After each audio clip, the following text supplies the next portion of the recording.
नमस्कार दोस्तों, स्वागत है आपका स्टडी फॉर सिविल सर्विसेज में। वीडियो को पूरा देखिए। कोई भी आपका फीडबैक है, कोई सजेशन है, तुरंत वीडियो में कमेंट करके जरूर बताइए। अच्छा लगे तो वीडियो लाइक जरूर कर लीजिए और ऐसे वीडियो लगातार फ्री में पाने के लिए चैनल को तुरंत सब्सक्राइब कर लीजिए और बेल आइकन को जरूर टैप कर लीजिए ताकि आगे भी सारे वीडियो आपको मिलते रहे। यूट्यूब में फॉलो करते हैं तो प्लीज ये वाला फ्री टेलीग्राम चैनल जरूर ज्वाइन कर लीजिएगा। सारे नोटिफिकेशन, सारे अपडेट यहीं पे आते हैं, ध्यान रखिएगा। स्टडी फॉर सिविल सर्विसेज का कोई भी पेड ग्रुप अगर आपको ज्वाइन करना है तो सिर्फ 85648053096960608974386445 यही नंबर है हमारे, सिर्फ जहां पे कॉल या व्हाट्सएप कर सकते हैं।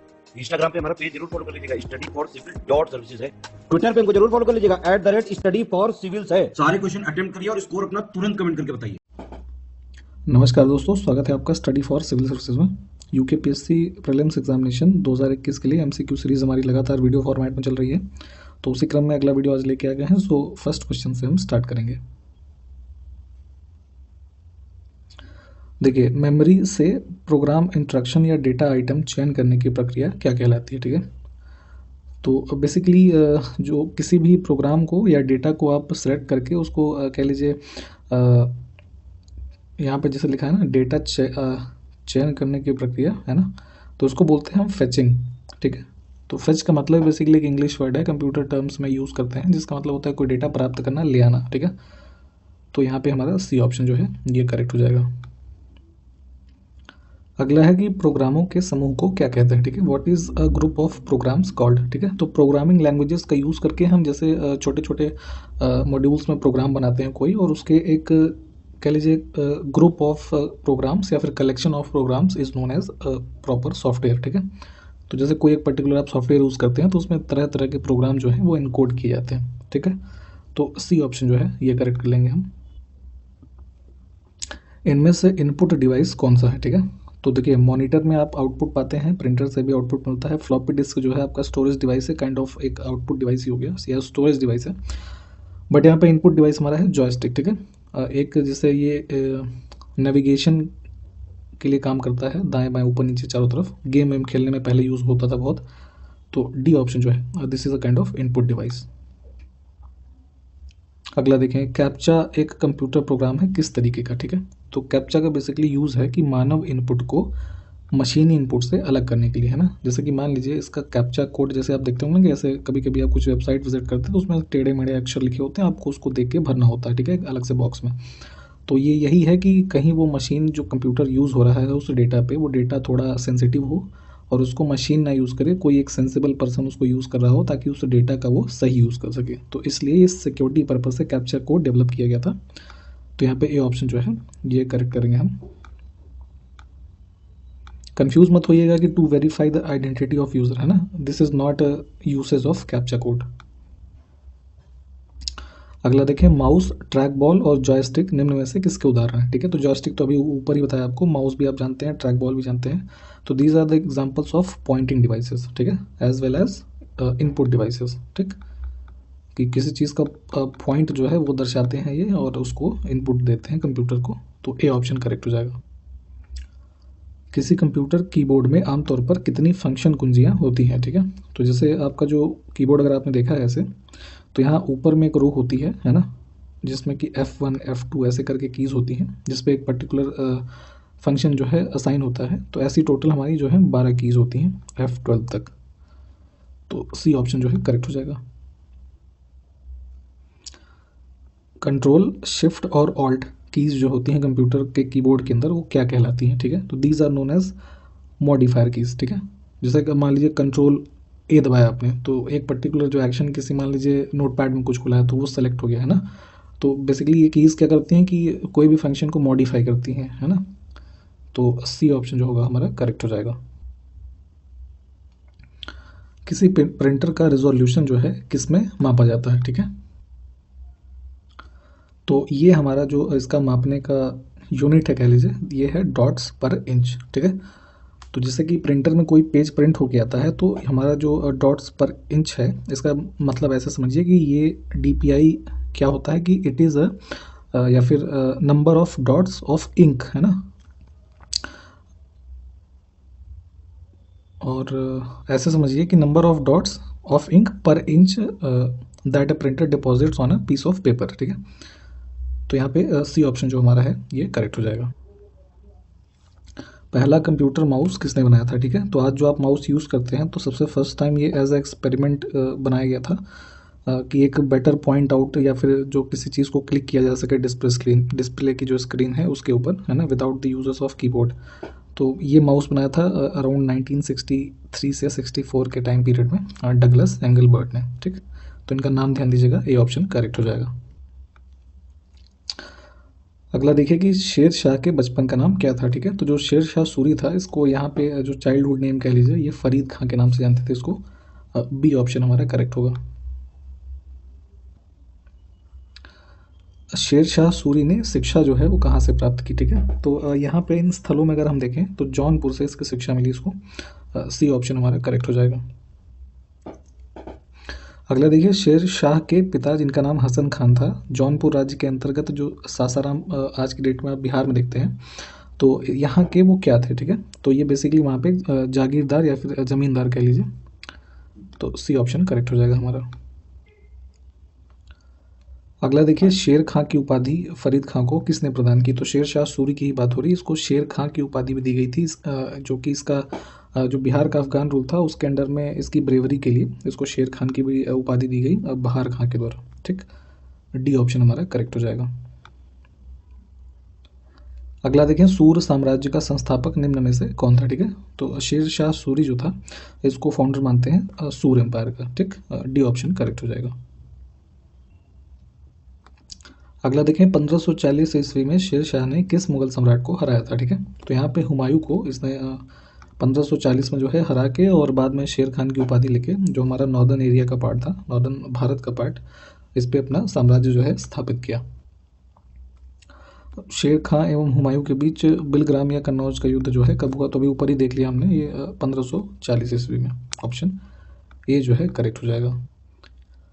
फिर है कि शेर शाह दिल्ली की गद्दी पर कब बैठा, ठीक है। तो यही इसी युद्ध के बाद 1540 में यहाँ पे ये ऑप्शन हमारा बी करेक्ट हो जाएगा। दिल्ली की गद्दी पे शेर शाह जो है बैठा, तो ऑप्शन यहाँ बी करेक्ट था। किस सुल्तान ने हजरत आला की उपाधि धारण की थी, ठीक है। तो शेर शाह सूरी से ही संबंधित है ये, इसने ये उपाधि को धारण किया। सी ऑप्शन करेक्ट हो जाएगा। अगला है कि चौसा का युद्ध जो 1539 में हुआ, हुमायूं को किसने पराजित किया था। तो हुमायूं इस युद्ध में भी शेर शाह सूरी से ही हारा था। ऑप्शन ए करेक्ट हो जाएगा। अगला देखें, शेर शाह के शासनकाल में चांदी के रुपए एवं तांबे के दाम में क्या संबंध था, ठीक है। तो जो चांदी का बना हुआ होता था उसको रुपया बोलते थे, तांबे से बना हुआ जो कॉइन होता था दाम होता था। तो इनमें जो रेशियो था 1:64, ठीक है। तो यहाँ पे डी ऑप्शन जो है ये करेक्ट हो जाएगा। मध्ययुगीन भारत में सर्वप्रथम रुपया नामक सिक्का किस शासक ने शुरू किया, ठीक है। तो ये भी यहाँ पे शेर शाह सूरी के द्वारा, डी ऑप्शन जो है करेक्ट हो जाएगा। अगला देखिए कि किस मध्यकालीन शासक ने पट्टा एवं कबूलियत व्यवस्था प्रारंभ की थी, ठीक है। तो बेसिकली पट्टा क्या होता था कि जैसे जो राज्य है उसने जो किसान को ज़मीन दी है ना, तो उसका जो विवरण वो एक ऑफिशियल डॉक्यूमेंटेशन में है, तो उस प्रोसेस को यहाँ पे पट्टा बोला जाता था। और कबूलियत होता था कि उस लैंड पे जो फार्मर को मिली है उस पर उसको कितना कर देना है, टैक्स देना है, लगान देना है, ठीक है। तो जिसको एक्सेप्ट करता था वो कबूलियत होती थी।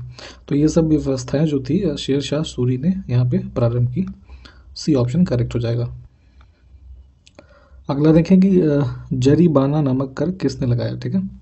तो ये भी शेर शाह के द्वारा लगाया गया एक कर था। ऑप्शन हमारा डी यहाँ पे करेक्ट हो जाएगा।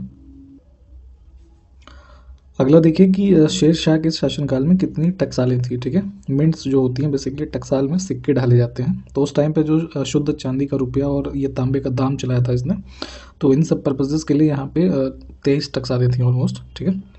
तो सी ऑप्शन जो है करेक्ट हो जाएगा। अगला है कि किला ए कोहना मस्जिद का निर्माण किसने करवाया था, ठीक है। तो किला ए कोहना मॉस्क बनवाया शेर शाह ने, है ना, हुमायूं को हराने के बाद। जो दिल्ली में अब पुराना किला है एक, जो मॉडर्न डे में सुप्रीम कोर्ट है जहाँ पे, उसी के पास में एक चिड़ियाघर है, वहाँ पे एक पुराना किला है, तो उसी कैंपस में किला ए कोहना जो मस्जिद है इसको बनवाया था। अगला है कि किस शासक को ग्रैंड ट्रंक रोड के निर्माण का श्रेय दिया जाता है, ठीक है। तो वर्तमान में आप जो ये नेशनल हाईवे इधर से देखते हैं जो बंगाल से इधर दिल्ली को कनेक्ट करता है, तो ग्रैंड ट्रंक रोड यही है जो उस टाइम पे शेर शाह सूरी ने बनवाया था यहाँ पे, लाहौर से बंगाल में इधर यहाँ तक इसको कंस्ट्रक्शन करवाया गया था, जो स्मूथ कह लीजिए अपना मूवमेंट के लिए। तो डी ऑप्शन हमारा करेक्ट है। अगला है कि किस शासक ने पाटलिपुत्र का नाम पटना रखा था, ठीक है। तो पहले पाटलिपुत्र था मौर्यन टाइम्स में, और फिर ये यहाँ पे देखें अगर हम पटना नाम, तो ये शेर शाह से संबंधित है। बी ऑप्शन करेक्ट हो जाएगा। फिर यहाँ पे पटना को प्रांतीय राजधानी भी बनाया गया था यहाँ पे शेर शाह के द्वारा। ऑप्शन ए करेक्ट होगा। निम्न में से मध्ययुगीन शासकों में कौन एक उच्च शिक्षित था, ठीक है। तो अभी ऊपर भी देखा आपने जौनपुर वगैरह में इसकी शिक्षा कंप्लीट हुई शेर शाह की। और इन सब ऑप्शंस में देखें तो जैसे अकबर तो वैसे भी यहाँ पे अनपढ़ है, तो शेर शाह इन सब में सबसे ज़्यादा जो है उच्च शिक्षित है। तो डी ऑप्शन करेक्ट हो जाएगा। किसके समय में मलिक मोहम्मद जायसी ने पद्मावत की रचना की थी, ठीक है। तो ये अभी मूवी भी इस पे एक आई थी पद्मावत नाम से, और यहाँ पे ये शेर शाह के टाइम पे ही इन्होंने लिखी थी। तो बी ऑप्शन हमारा करेक्ट हो जाएगा। फिर देखें शेर शाह का उत्तराधिकारी कौन बना, ठीक है। तो सक्सेसर शेर शाह सूरी का था ये इस्लाम शाह, ठीक है। बी ऑप्शन करेक्ट है। अगला देखें कि भारतीय संविधान सभा जो थी किस वर्ष में स्थापित हुई थी, ठीक है। तो इंडिपेंडेंस मिलने के बाद हमारा जो कॉन्स्टिट्यूशन बना, तो उसके पहले यहाँ पे कॉन्स्टिट्यूएंट असेंबली जो है इसको इस्टेब्लिश किया गया, और ये फर्स्ट टाइम जो इसकी मीटिंग हुई 9 दिसंबर 1946 को, ठीक। तो इसको भी ध्यान दीजिएगा। ऑप्शन फिलहाल बी हमारा करेक्ट है। कैबिनेट मिशन भारत में कब आया था, ठीक है। तो एक ये हाई पावर्ड मिशन था जो कि भेजा गया था फरवरी 1946 में भारत, जिसमें कि 3 सदस्य थे, और इनके नाम थे अपना पैथिक लॉरेंस, स्टैफर्ड क्रेप्स और एवी अलेक्जेंडर, ठीक है। तो डी ऑप्शन जो है ये करेक्ट हो जाएगा। अगला देखिए निम्न में से कौन कैबिनेट मिशन योजना 1946 का सदस्य नहीं थे, ठीक है। तो अभी ऊपर ही बता दिया गया आपको, तो लॉर्ड वेवल यहाँ पे इसके सदस्य नहीं है, 3 लोग ही थे। अगला देखें कि निम्न में से किसने 1946 के कैबिनेट मिशन का नेतृत्व किया, ठीक है। तो इसके लीड थे ये सर पैथिक लॉरेंस। ऑप्शन हमारा जो है बी करेक्ट हो जाएगा। अगला देखें कि कैबिनेट मिशन योजना के अनुसार संविधान सभा में कुल कितने सदस्य होने थे, ठीक है। टोटल नंबर ऑफ मेंबर्स की थी यहाँ पे संख्या 389। अगला देखें संविधान सभा का पहला सेशन जो है वो कब से हुआ। तो अभी ऊपर भी बताया गया था आपको कि 9 दिसंबर 1946 से ये फर्स्ट सेशन है। तो ऑप्शन हमारा सी जो है करेक्ट हो जाएगा। भारतीय संविधान सभा के प्रथम दिन के अधिवेशन जो फर्स्ट डे का सेशन था, तो इसकी अध्यक्षता इनमें से किसने की, ठीक है। तो ये डॉक्टर सच्चिदानंद सिन्हा जी ने किया था। ऑप्शन हमारा डी करेक्ट हो जाएगा। बाद में फिर राजेंद्र प्रसाद जी को चुना गया था। डॉक्टर राजेंद्र प्रसाद को संविधान सभा का स्थायी अध्यक्ष कब चुना गया, ठीक है। तो अभी बताया आपको, तो इनकी जो डेट है यहाँ पे 11 दिसंबर 1946। भारतीय संविधान के निर्माण के समय संविधान सभा का संवैधानिक सलाहकार किसे नियुक्त किया गया। बहुत ही इंपॉर्टेंट क्वेश्चन है ये, कई बार पूछा गया है। तो ये कॉन्स्टिट्यूशनल हमारे कह लीजिए एडवाइज़र थे कॉन्स्टिट्यूएंट असेंबली के doctor BN Rao. Option c हमारा करेक्ट हो जाएगा। अगला देखेंगे निम्न में से कौन संविधान निर्मात्री सभा का सदस्य नहीं है, ठीक है। तो ये तो ऑब्वियस सी बात है, यहाँ पे मोहम्मद अली जिन्ना कोई काम नहीं है। पार्टीशन के बाद वो पाकिस्तान ये सब शिफ्ट हो गए, और वहाँ पे आगे की चीज़ें उनके हिसाब से हुई। यहाँ पे हमारे जवाहरलाल नेहरू, अबुल कलाम आज़ाद और वल्लभ भाई पटेल जो हैं, ये सब इंडियन कॉन्स्टिट्यूएंट असेंबली से संबंधित हैं। अगला है कि निम्न में से कौन संविधान सभा का एक गैर कांग्रेसी सदस्य था, ठीक है। तो यहाँ पे डॉक्टर BR अम्बेडकर जो थे ये कांग्रेस से एसोसिएटेड नहीं थे, and he was a non Congress member of constituent assembly, as well as जो ड्राफ्टिंग कमेटी थी हमारी उसके चेयरमैन भी थे। अगला है कि BR अम्बेडकर का संविधान सभा में निर्वाचन जो है वो कहाँ से हुआ था, ठीक है। तो ये चुने गए थे हमारे बॉम्बे प्रेसिडेंसी से। ऑप्शन हमारा बी करेक्ट हो जाएगा। भारत में पहली बार संविधान सभा के चुनाव जो है वो कब हुए थे, ठीक है। तो कॉन्स्टिट्यूएंट असेंबली के लिए जो इलेक्शंस हुए for the first time, this was in 1946। Next है कि भारतीय संविधान सभा में कुल कितनी महिला सदस्य थी, ठीक है। फीमेल मेंबर्स की बात हो रही है, तो इनका नंबर था 15, ठीक है। एक बार आप इनकी लिस्ट रेफर कर सकते हैं। अगला देखें संविधान सभा में जवाहरलाल नेहरू द्वारा उद्देश्य प्रस्ताव कब प्रस्तुत किया गया, ठीक है। तो एक ऑब्जेक्टिव रेजोल्यूशन प्रेजेंट किया गया जवाहरलाल नेहरू जी के द्वारा कॉन्स्टिट्यूशन बनाने की दिशा में, और ये डेट काफ़ी इंपॉर्टेंट है 13 दिसंबर 1946। तो उसको ध्यान दीजिएगा। ऑप्शन बी हमारा करेक्ट है। अगला देखिए कि संविधान सभा ने डॉक्टर बी आर अम्बेडकर की अध्यक्षता में प्रारूप समिति का गठन कब किया। ठीक है, तो कॉन्स्टिट्यूएंट असेंबली ने यहाँ पे जो अपॉइंट किया एक drafting committee under the chairmanship of B R Ambedkar, तो ये डेट थी हमारी 29 अगस्त 1947। ठीक, यहाँ पे डी ऑप्शन करेक्ट होगा। और जो फर्स्ट मीटिंग हुई ड्राफ्टिंग कमेटी की ये हुई थी आपका 30 अगस्त को। ठीक है, 1947 में ही। और इस ड्राफ्टिंग कमेटी में जो है आपके 7 मेंबर्स थे, आपको पता है। तो इनमें जैसे कि मेंबर्स के अंदर थे Alladi Krishnaswami Ayyar, N Gopalaswami, फिर B R Ambedkar, K M Munshi, Mohammad Saadulla, B L Mitter और डी पी खेतानी। ठीक है, तो ये इन्फॉर्मेशन में ध्यान रखें। यहाँ पे ऑप्शन हमारा डी जो है वो करेक्ट था। तो आज की वीडियो में इतना ही। सारे क्वेश्चंस को आप देखें और अगले वीडियो में मिलते हैं आपसे। नमस्कार, जय हिंद।